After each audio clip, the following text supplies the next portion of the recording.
Allen Lund Company wishes all the owner-operators out there a Happy New Year.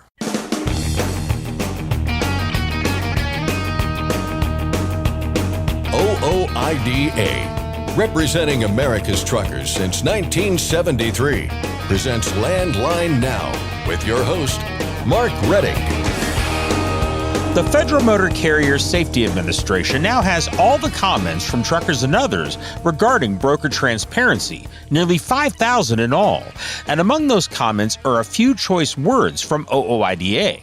I'll find out what was said and why it matters from OOIDA Director of Federal Affairs, Jay Grimes. We'll also discuss the final report from the FMCSA's Truck Leasing Task Force, which had a few choice words about what should happen regarding lease purchase deals. Life on the road can come with a lot of questions. When Angela Griffin started driving a truck, she decided to also start a YouTube channel. For 7 years now, she's been showing everything from cooking, cleaning, and customizing a rig to fit your needs. Ashley Blackford has the story.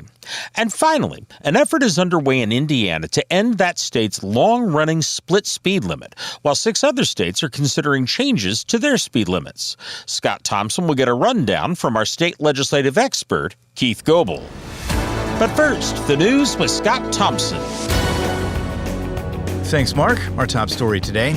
Addressing highway trust fund shortfalls and a general lack of truck parking were among the topics discussed at the House Highways and Transit Subcommittee's first hearing of the 119th Congress on Wednesday. Representative David Rouser of North Carolina, chairman of the subcommittee, used his opening statement to discuss inequities with the current Highway Trust Fund, which uses fuel taxes to pay for federal road and bridge projects. The fund hasn't been fully solvent since 2008. Highway funding relies on a user pays principle. It's pretty simple. You purchase fuel to fill up your vehicle to use the roads, and the fuel taxes collected from that purchase go into the Highway Trust Fund.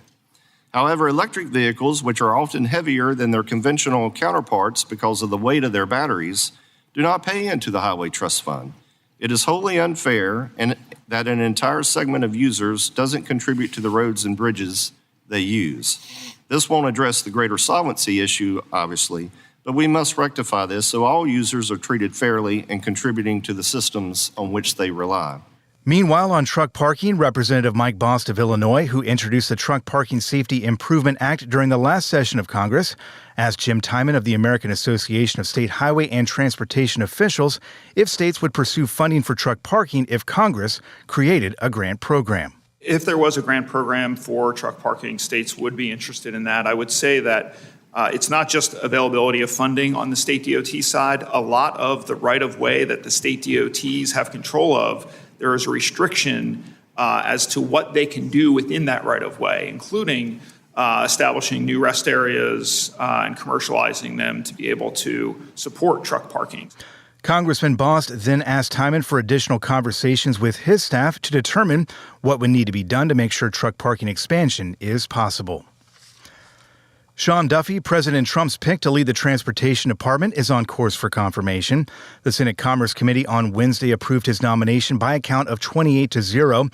During his nomination hearing earlier this month, Duffy said he would prioritize rebuilding the nation's roads and bridges and reducing the number of roadway fatalities. OOIDA is among the trucking groups supporting his nomination. Final confirmation by the full Senate is expected in the coming days. Reported cargo theft activity reached record-breaking levels last year. That's according to CargoNet, which says more than 3,600 cases were reported across the U.S. and Canada in 2024. That's a 27% spike compared to 2023. The total number of cargo theft incidents wasn't the only thing on the rise. So was the estimated average value per theft. CargoNet clocked that number at $202,000 last year, up from about $188,000 the previous year.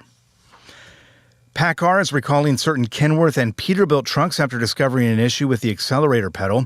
According to National Highway Traffic Safety Administration recall documents, PACCAR is recalling more than 1,000 model year 2023 and 2024 Kenworth and Peterbilt trucks of various models. The throttle pedal assembly may contain an oversized magnet carrier, slowing the responsiveness or causing the pedal to stick, which can increase the risk of a crash. The recall stems from a larger one issued by the electronic throttle pedal manufacturer Orscheln. Authorized PACCAR dealers will inspect and replace the throttle pedal if necessary for free. Want to learn more about the International Fuel Tax Agreement process? Circle the first week of June on your calendar. The International Fuel Tax Association is holding its 2025 IFTA Educational Forum in Orlando, Florida, starting June 2nd. Industry experts will be on hand to cover the basics, answering questions, and providing tips on applying for an IFTA or IRP, the International Registration Plan. We've got more details on our website, landlinenow.com. Rhode Island's truck-only tolls are expected to resume in 2026. Governor Dan McKee last week unveiled a $14 billion budget proposal. That includes $10 million in revenue from truck tolls, which will only be in effect for part of the year. Over the course of a full year, the truck-only tolls are expected to generate $40 million in revenue. As for the exact timeline, Brian Daniels, director of the Rhode Island Office of Management and Budget, would not commit to one during a press briefing. I'm not going to speak for a particular timeline, but when we did discuss $10 million, which is about a quarter of what the revenue we received before in fiscal year 26, they thought that was achievable. The resumption of Rhode Island's truck-only tolling program follows a nearly 3-year-long legal battle that ended last month when a federal appeals court ruled in favor of the state. Despite multiple signs and even more warnings, truckers are still using a section of Interstate 40 that has been closed to heavy trucks for months because of hurricane damage. According to court documents obtained by Newport Plain Talk, a 23-year-old truck driver was arrested earlier this month for driving on Interstate 40 in Cocke County, Tennessee. The driver allegedly ignored signs warning that the roadway was closed to commercial traffic. After driving on the restricted roadway for miles, he apparently got stuck between barricades. When confronted by police, the driver blamed his GPS for steering him that way. He was arrested and charged with driving on a closed roadway. Time is running out to apply for the annual OOIDA Mary Johnston Scholarship, which is awarded to the children, grandchildren, and legal dependents of OOIDA members. 5 scholarship recipients are selected each year. The scholarship money goes to those seeking a higher education, and the funds can be renewed for a total of 4 years. The deadline to apply for this year's OOIDA Mary Johnston Scholarship is February 1st. And finally, the deadline to nominate a driver for Goodyear's 2024 Highway Hero has been extended through February 28th. For more than 40 years, Goodyear has been using the Highway Hero program to recognize commercial truck drivers who go above and beyond their regular duties to keep our highways safe. A grand prize winner and up to 2 finalists will be chosen. Each will receive a cash prize, with the winner also receiving a ride in the Goodyear blimp. That's Landline Now News for today. I'm Scott Thompson. Thanks, Scott. Do you have a news tip? Maybe you have a comment about something you heard on the air, or maybe you just have a question about something happening in the trucking industry. Email us at landlinenow@ooida.com. Again, that email address is landlinenow@ooida.com. Starting Friday, Marty Ellis and OOIDA's tour truck, The Spirit of the American Trucker, will be at the Wheeler Ridge TA in Arvin, California. That's located at exit 219A on Interstate 5. Stop in, say hi to Marty, and join OOIDA for a $10 discount. You can write and post a review of the doctor who performed your DOT physical to be shared with your fellow truckers, or look up other truckers' reviews of a doctor through the OOIDA website, ooida.com. Just go to the main menu at the upper left corner of the page, and under Resources, click on Certified Medical Examiner Review. Again, that's at ooida.com. And you can write a letter to your elected officials in Congress or state lawmakers by using the website fightingfortruckers.com. Next, I'll cover comments made on FMCSA's broker transparency proposal with OOIDA Director of Federal Affairs, Jay Grimes. Ashley Blackford talks with trucker Angela Griffin about her YouTube channel, and Scott Thompson discusses Indiana's split speed limit with our state legislative expert, Keith Goebel. We'll be back in just a moment with more news and information. Please stay with us. I'm Mark Reddick, and this is Landline Now. Are you tired of the IRS following you around like a dark cloud? Call 888-557-4020 and get your life back. At Truck Stop, we built a better load board for carriers like you. Sign up today and access over 600,000 loads on the most trusted online load board. Learn why the best in the business rely on Truck Stop to make more money and start driving your profit today. It's tested and proven. Burn 2.1% less fuel when you balance all wheel ends with Centromatic. Call 800-523-8473 to get the OOIDA discount.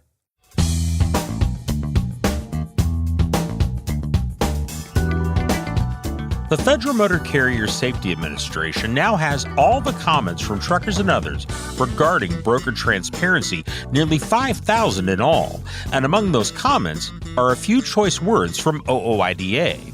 Welcome back to Landline Now. This is Regulatory Roundup, and I'm Mark Rettig, and I'm joined as always by OOIDA Director of Federal Affairs, Jay Grimes. Jay, how are you doing? Doing well, Mark. Good to be back. Well, good to have you with us here, and especially on this topic. How many comments are we up to now, and kind of how does it compare with other rulemakings where we've had people commenting? Yeah, so as of earlier today, we were around a touch over 4,800. We might get another update from FMCSA as they kind of upload the closing comments that came in within the last 24 hours or so. So close to 5,000 may crack that number quite a bit. I've been with OOIDA about 10 years. I think the speed limiter rulemaking was by far the most participants. I think we got over 15,000 at the most recent comment period, quite a few on other iterations. The ELD sort of was around this number, I believe, looking back. So I think it's a very positive turnout, really underscores the importance of actually providing broker transparency when you have this significant number of comments. So I want to thank everyone who submitted comments, and certainly thanks for everyone spreading the word over the last, I guess it's been about 2 months since FMCSA published the notice of proposed rulemaking on broker transparency, and it's really been a full press effort to get these comments in and make sure the new administration really understands how important of a issue this is going to be moving forward. I'm curious, and I know you haven't had a chance to look through all these, obviously. It's 5,000. But yeah. I know that you've been kind of watching these as they've been coming in over the past couple of months. Which way are they leaning, and what kind of tone are they taking? In my personal review of some of these comments, it's clear that it's drivers chiming in, wanting to level the playing field, wanting to ensure transparency, that they've been kind of, been treated unfairly on these regulations. Motor carriers drivers have to comply with thousands of federal motor carrier safety regulations on the books. There's much smaller number for brokers, and this critical regulation, 371, 371.3, is one that, for decades they've, been able to evade. They've been able to, have been out of compliance with without fear of any penalty or retribution from FMCSA. So I think that imbalance, which was certainly noted throughout the proposal, was echoed by many of the commenters who were making their voices heard.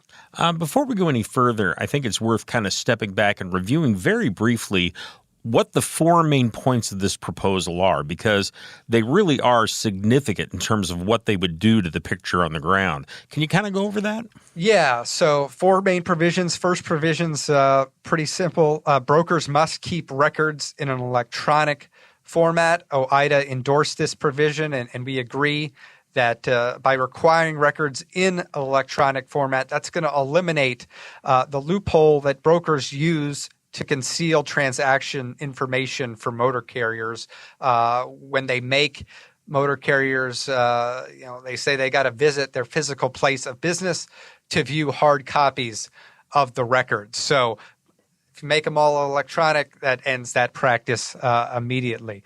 Provision number 2, revisions to the required contents of the broker's records. This indicates, what has to be included, the date, the time of the shipment, any fees and charges related to the cargo and to the shipment.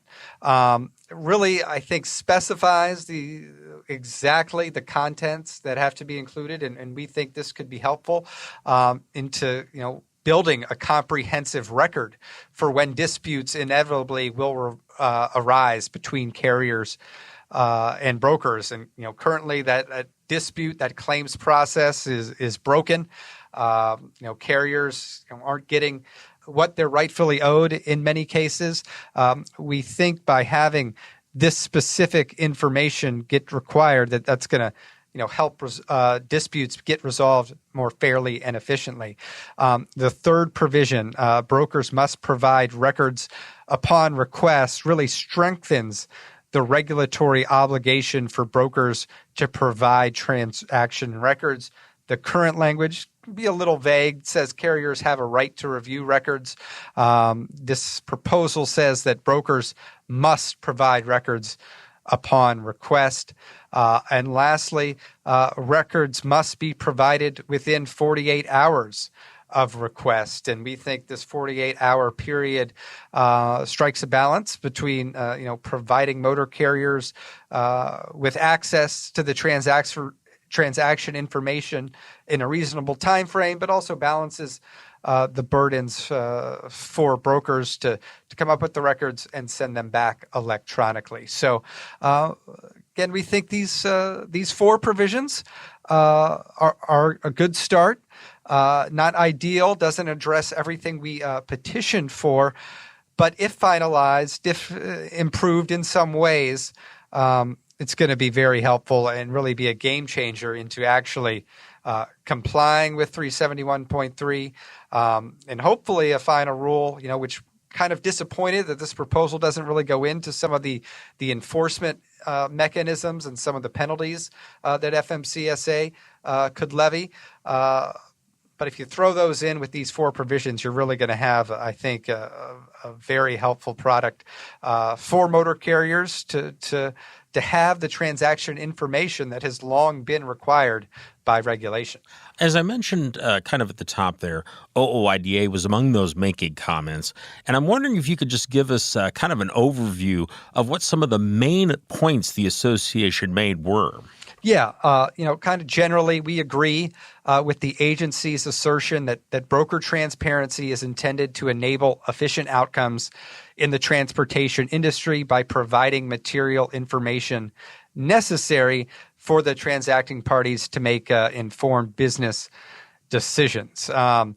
We also agree that the lack of broker transparency contributes to an asymmetry of information, which gives brokers a pretty significant economic advantage in negotiating with carriers. I think for the most part, we are supportive of these provisions and kind of the technical aspects of them, but we do want to see a final rule include some more information, and that specifically relates to compliance and enforcement. The proposal does not propose stricter penalties than are currently approved by regulations, nor does FMCSA sufficiently address how they will achieve better enforcement and compliance under those provisions. So that's really got to be outlined moving forward. And another aspect of this that we petitioned for back in 2020 was making this information, this transaction of records, automatic after each transaction was completed. FMCSA in the proposal declined to make these transactions be automatically disclosed. And we believe that automatic disclosure is necessary to prevent brokers from selectively retaliating against carriers. And we disagree with the reasoning that the agency provided that automatic disclosure would be unnecessary and could be excessively burdensome to brokers. As FMCSA makes clear, as our members have made clear, brokers are already using electronic records. So if you have this automatic disclosure, I think it provides protection for carriers across the industry. And then another main thing that we really kind of took issue with was that FMCSA is not explicitly prohibiting the use of contractual waivers as part of the proposal. A lot of times brokers will say in their contracts, they'll say you've got to waive your rights to transparency if you want to haul this load. We think that's out of bounds and really would like to see a ban on those contractual waivers to uphold the intent of the rulemaking. Okay. Well, I'm sure we'll talk more about this. We know FMCSA has to review these comments, and then hopefully we'll see a final rule on the topic later on. But there was one other thing I did want to get to here, and that is the final report from the Truck Leasing Task Force, which was organized by FMCSA to study and report on the lease-purchase model in trucking. And I just want to get right to the point here, Jay. This task force made some recommendations to both the Department of Transportation, the Department of Labor. What were the main recommendations that they made?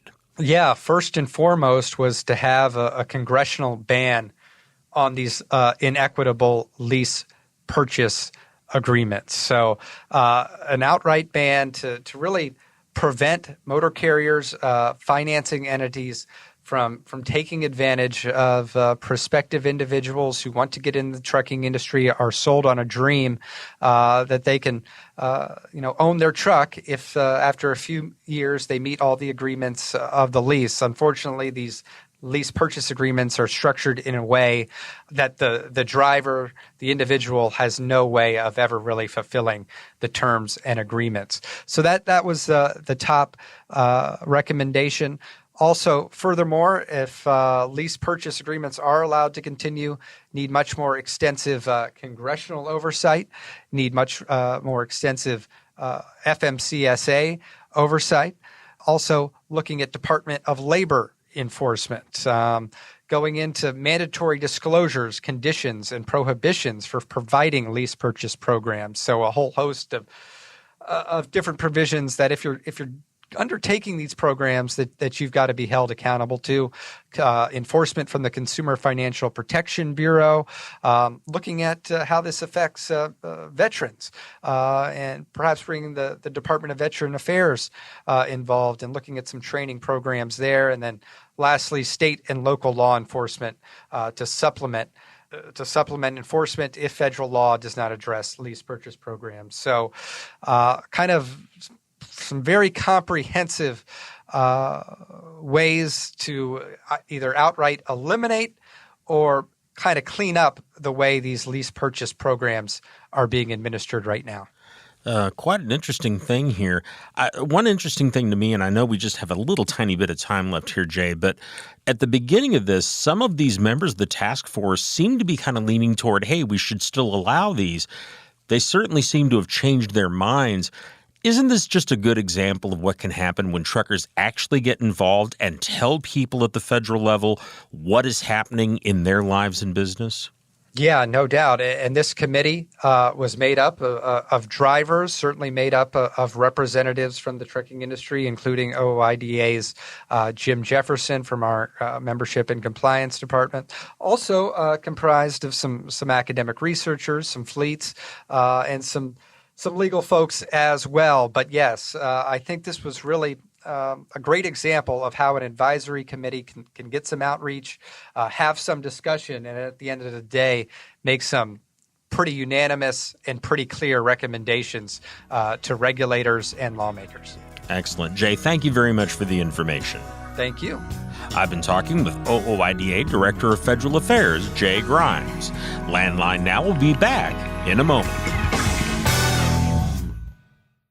Penske owns and operates some of the best-maintained vehicles on the planet. Our used trucks come with a 5-year maintenance report and pre-sale inspection. So if you're in the market for a top-quality pre-owned truck, look no further. Search our inventory today at PenskeUsedTrucks.com. Capital Reman, the leader in remanufactured diesel engines and components, has partnered with OOIDA to offer exclusive member benefits. Visit CapitalReman.com today to support America's transportation industry and take advantage of your benefits.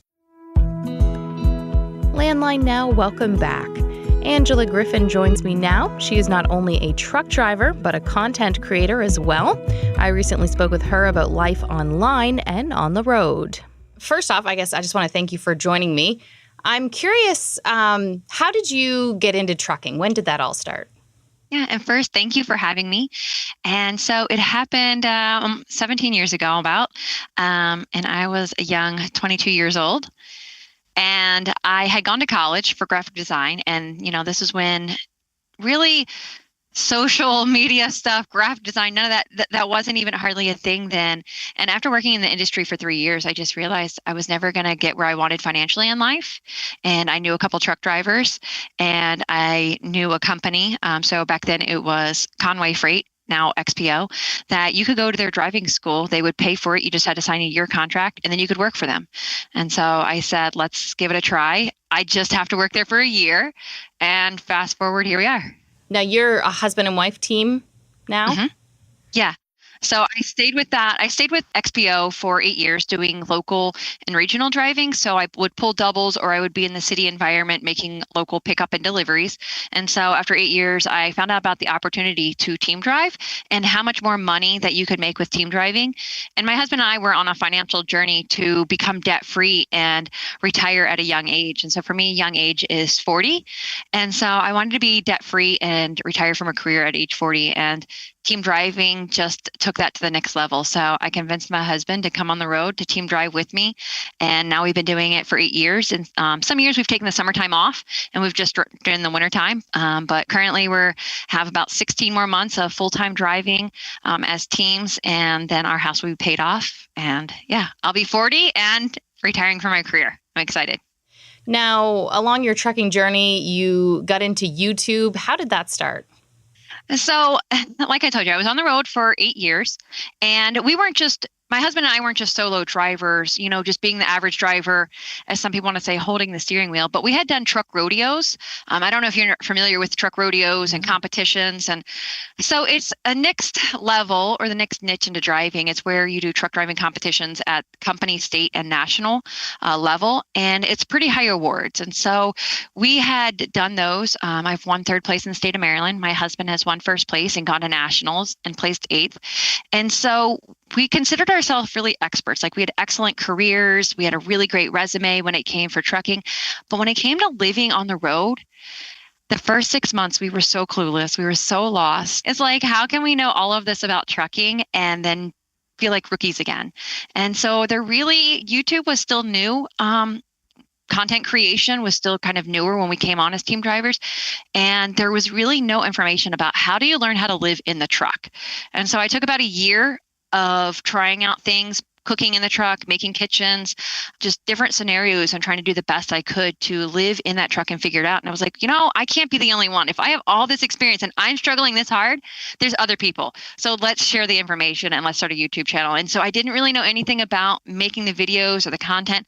I just turned on the camera, started recording, and started sharing the things that we were doing. I feel like a lot of trucking channels you come on, it's, like how to read a load board and, where, good places to truck are. But you really dive into like a very kind of different genre in kind of the not mundane things of living in a truck. But talk to me a little bit about some of the things that you have done videos on. Yeah, so I like to say our channel is a lot different because we're considered lifestyle. So you can go to any trucking school. You don't even have to go to trucking school, and you can learn how to drive a truck. You can learn through your dispatch in a couple of days how to work a load board or how to do all those things, but nobody's teaching you the lifestyle of trucking. Mm-hmm. And that's how to schedule your time management and how you can, I like to call it like micro hack.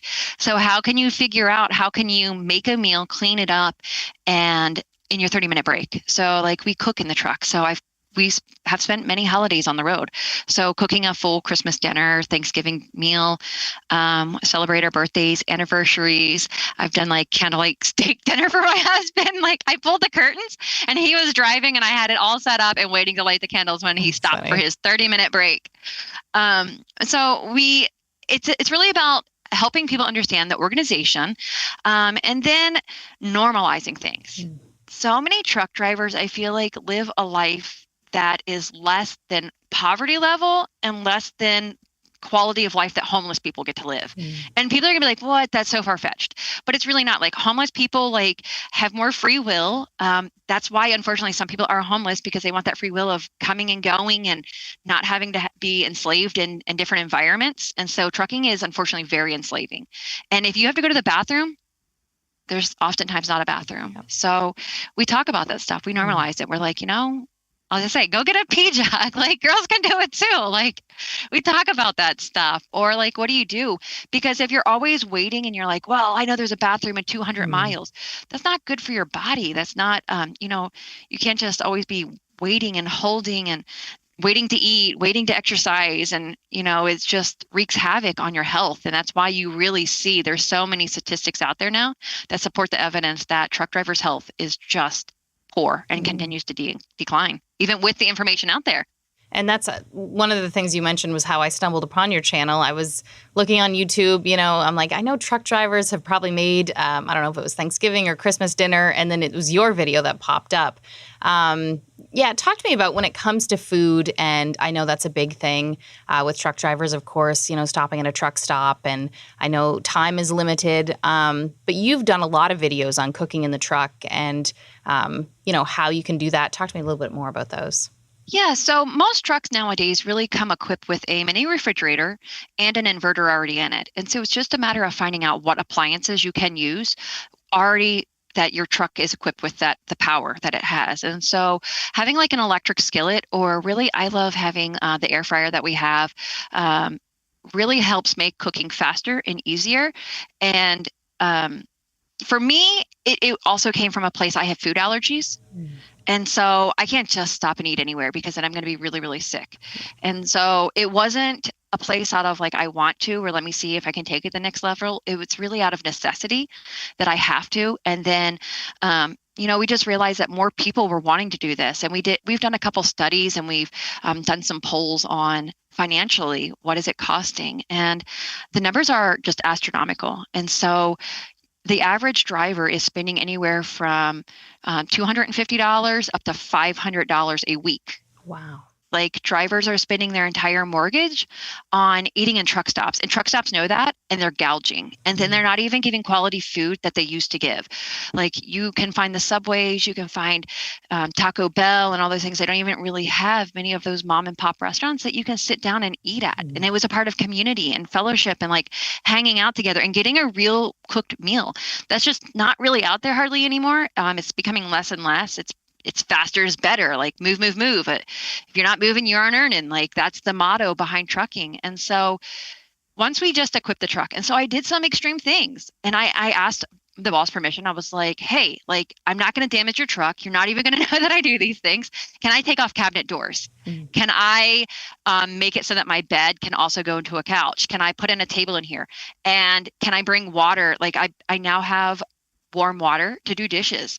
And so I started just trial and error and figuring it all out. And so being able to cook a meal, like you said, I have to be able to still have that concept of faster. And so the air fryer, you can really cook a meal pretty quickly. In about 15 minutes, I can have a meal made. So we do things like street tacos regularly. And now this past year, we tried to plan out a little like sooner, like you were saying, for that Christmas or for Thanksgiving. So I'm getting ready to do Valentine's Day. Next week, I'll do Valentine's Day, because it takes planning ahead. How are you getting those groceries? Some drivers, I get to go home every weekend. So I restock every weekend my groceries. Some drivers only get to go every 3 months. So what does that look like? We talk about how can you get groceries delivered to your truck? Do you need to think about that? Do you need to make sure your 34-hour reset is so that you can go shopping and get what you need? So that way, guess what? Christmas is coming every day or every date on the same year. Like, it's going to be coming, like, here comes Christmas. And so stop. Slow down. What do you need to do? Do you need to plan 10 days ahead? So that way that stuff is on board so that you can do it. Or maybe you are going to Bob Evans, or maybe you are doing something. You don't always have to cook in the truck, but, you don't have to also miss out on life. And that's kind of one of our biggest things. You'd mentioned, doing videos of going to the bathroom and having that available in the truck. I know you did a video on getting sick in the truck, and another one popped up that I thought was really clever. It was fighting with your partner that you drive with. I think you did that about 5 or 6 years ago. But, I mean, those are things that people deal with that they probably don't think, like, anybody's going to do a video about it. Yeah.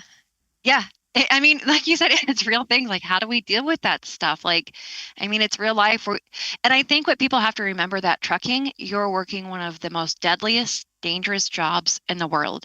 And the stress that comes with that, if you don't make your truck into a home, if you don't do these little tiny things that are simple and you don't equip it, like the industry is going to eat you up. And that's why I personally believe there's such a high turnover rate. It's not because there's a driver shortage necessarily. I think it's more of a driver retention problem because there's nobody out there, like you said, teaching lifestyle, teaching you, okay, so you got in a fight, like you're going to get in a fight. We're humans. And so there's going to be disagreements. So how do you find that boundaries of where you're respecting each other? How do you find that when you get into disagreement? What are you going to do? Because it's going to happen. You're working a really stressful job. And so it's going to be taxing on your mind, your body, everything. You're going to be sleepy. You're going to be hungry. You're going to just have a bad day. And so how do you deal with those things and be able to have a successful career? And so I would like to say, like, me and my husband are proof of that. We have over 45 years experience combined together, and we both have millions of miles safe driving. And so my entire career, I've never had any accidents or incidences. And I would like to say I'm healthy. Like I'm at a good weight. I'm physically, like I hook my own set of doubles by myself. So yeah, if I can do it, other people can do it. I'm curious, you mentioned comments. What kind of comments do you get?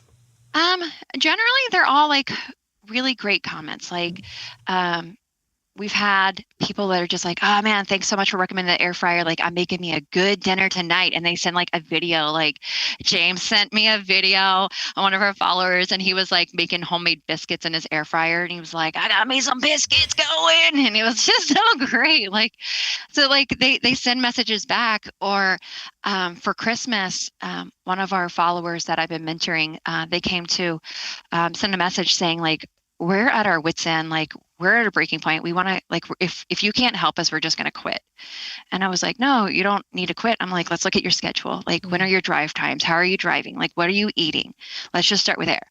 And then after time, they realized they felt really inspired to want to pay off their house. They realized they were making all of this money and they weren't really doing anything with it other than giving it to truck stops. Like, they were eating out. They were blowing so much money on that.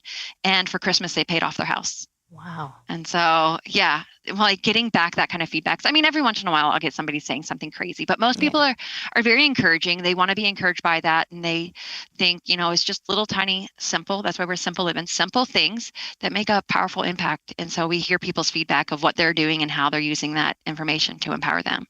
That must feel good to hear that you've made a difference in somebody's life. It does, because that's the goal that we had set out with. And so to know that we're actually accomplishing it and that we're not just doing this to do this, I think so many people get into it for the wrong reasons. But our intentions, our hearts were pure to just want to help people and to know that we are.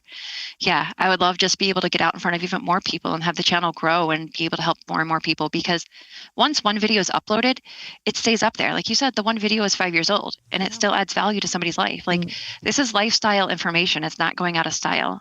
I mean, I talk about the truck. I give reviews on the truck. We give driving tips, but all of this is basic information that is, I don't know, like it's not going to go out of style. It's not time sensitive. It's real life stuff. Real life stuff that Angela says she'll continue to share to encourage people out on the road. To check out Angela's channel, you can visit Simple Livin' on YouTube.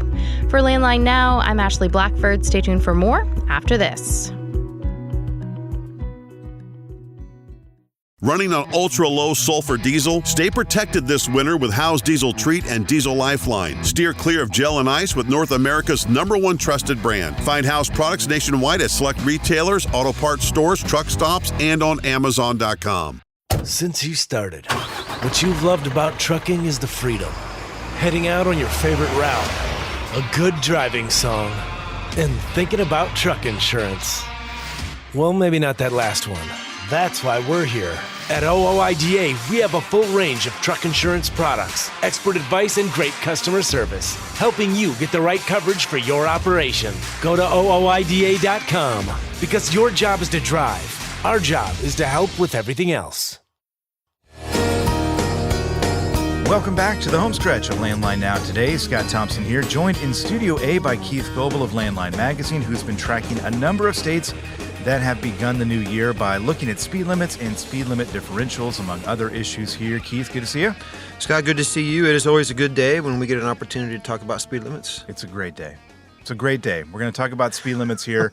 And when we talk about speed limit differentials in particular, it seems like we talk a lot about Indiana, a state that if you've traveled through, you know that heavy trucks have a lower threshold on rural stretches of the interstate system there. But once again, kind of feels like Groundhog Day here because we've got another pursuit to change that. Yeah, Indiana always, it seems like they're seeking attention on the issue. Anytime we talk about it, they always seem to lead on the topic. This is the...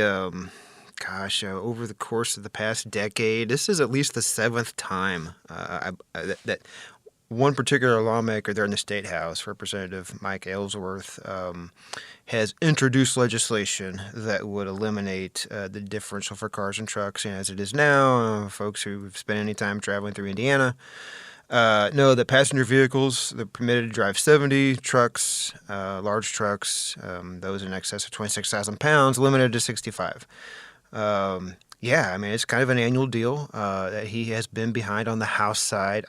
I believe here in recent years there was a Senate version of this same thing that made it through the Senate chamber and went over to the House to die. And that's essentially what Representative Ellsworth has encountered with this legislation is it gets sent to the House Roads and Transportation Committee, which is where this one is going, this new bill for 2025, HB 1078. The chairman of the House Transportation Committee, and I believe maybe you've even spoken with the lawmaker there about the chairman of the committee, has not really allowed it to even come up for discussion. Again, I think maybe it was even as recently as a year ago that the Senate voted to approve it, but it goes over to the House, and hey, the House Transportation Committee chairman is a no-go on it. Will 2025 be any different? We shall see, I guess. I don't know. It's worth pointing out, the first meeting of the Indiana House Transportation Committee is this week. This bill is not on the agenda. The agenda for next week's meeting has not been released, but again, I don't anticipate that it'll be on the agenda, but I guess you can't assume anything. True. So we'll try not to do it this time. All right. No assumptions will be made in this space over the next several minutes, but we'll keep an eye on that. And as we've talked about, over the years, speed differential studies have shown that they actually make the roadways less safe. So I know that's one thing that the representative there, Representative Ellsworth, has pointed out over the years, but a big talking point for sure. Yeah, he's got, you would think he would have a very good backing based off of the fact that the Indiana Department of Transportation, which is supposed to be the state's Department of Transportation, right? I think that tracks. They do hold some weight there. Transportation issues, which includes stuff related to speed limits, like they post the signs. They are on board with what this bill would do, getting away from differential speeds. They were even involved in a joint research study with Purdue University here within the past 2 or 3 years, and that study suggested that if they have uniformity, cars and trucks going the same speed, 70 miles per hour, that would reduce crash frequencies in the state by about 20%. So, despite all of that, Indiana Motor Truck Association, we know that's the sticking point here for the most part. For the large part, they maintain that you need to resist the urge to drive faster, or in this case, in Indiana, the same speed as cars. That definitely is a part of the problem there in Indiana with getting the changes implemented. Yeah, we'll see if 2025 is any different than previous years. But as you point out, the landscape there is pretty similar to what we've seen. But who knows? You never know what could happen. behind closed doors with these, lawmakers and what they're getting into. Let's turn to a few other states that are looking at speed limits in their own backyards and maybe making some changes to it. We can kind of run through these here. You've got a piece on landline.media that does just that as well. But Mississippi has a bill right now that would address speed limits there. Yeah, and it's worth pointing out, going through a few states here. Last year, 2024, was kind of a dead year for this topic at state houses. Very few efforts across the country to modify speed limits. This year, we've already got a handful. Will it be any different? Will any of these go anywhere? Of course, we'll have to wait and see. But the topic in general, they waiting for the non-election cycle to bring this up? Who knows? I've got no idea. But anyway, just to lead off there, interesting. Yeah, in Mississippi, where they've got 70-mile-per-hour speeds. Rural interstates, 4-lane highways. It's for everybody, cars and trucks. There is a bill that would bump that up to 75 again on rural interstates. 4-lane highways. So maintaining that uniformity, but a 5-mile-per-hour boost for everyone. And if the off chance Mississippi adds a toll road or multiple toll roads in the future, this legislation would account for that on those affected roadways. The speed limit would be 80 miles per hour, again, if Mississippi were to add toll roads and if this bill were to be signed into law. Couple ifs there. We'll keep an eye on that. New York, somewhat similar story here. There's a bill there in the Senate that would essentially boost the speed limit for both cars and trucks there as well, right? Yeah, as it is now, 65 miles per hour is a speed limit on interstate highways, other limited access roads. There in Empire State, this legislation, which I believe has been around for multiple years, but yeah, it's a Senate bill, would authorize speeds, again, for cars and trucks, would authorize them to go an additional 5 miles per hour. So 70 miles per hour, which, the senator who's introduced this, Tom O'Mara, has said that it just essentially just keeps the state in line with what nearby many other states have already done. So just wanting to keep consistency with other states. Yeah, we're bouncing around here. I want to make sure we get to North Dakota because something interesting is happening there. Interstates 29 and 94, I know the speed limit right now I think is up to 75 miles per hour, right? Yeah. But that could be changing, maybe? A year ago, loyal listeners might recall, we talked about, I guess I shouldn't say last year, 2 years ago in North Dakota. Okay. Loyal listeners will likely recall, I say that because North Dakota, they're only in session every other year. Anyway, okay, so we're in 2025, odd-numbered year, so North Dakota, they're at work. The legislature approved a bill to bump the speeds on interstate highway in North Dakota, not just certain stretches of Interstates 29, 94. It would apply to all interstates there around the state. It would authorize them to travel 80 miles an hour for everybody. No, keeping trucks behind at 75. It'd be for everyone. Went through the legislature, went to the governor's desk, and it was vetoed. The governor is no longer the governor, so that potential roadblock has been removed. Same bill sponsor from 2 years ago has already introduced this. We will see if the legislature treats it the same, and we will see. And if it gets to the governor's desk, the new governor, we'll see if they have a different outlook this time. Keith, you got the need for speed.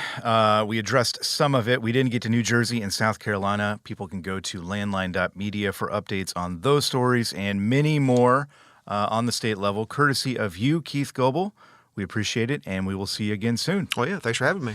And that's our show for today. We do thank you for listening. And again, check out landline.media for updates on these stories and many more. Thanks for tuning in wherever you are. Hope to catch you again soon right here on Landline Network.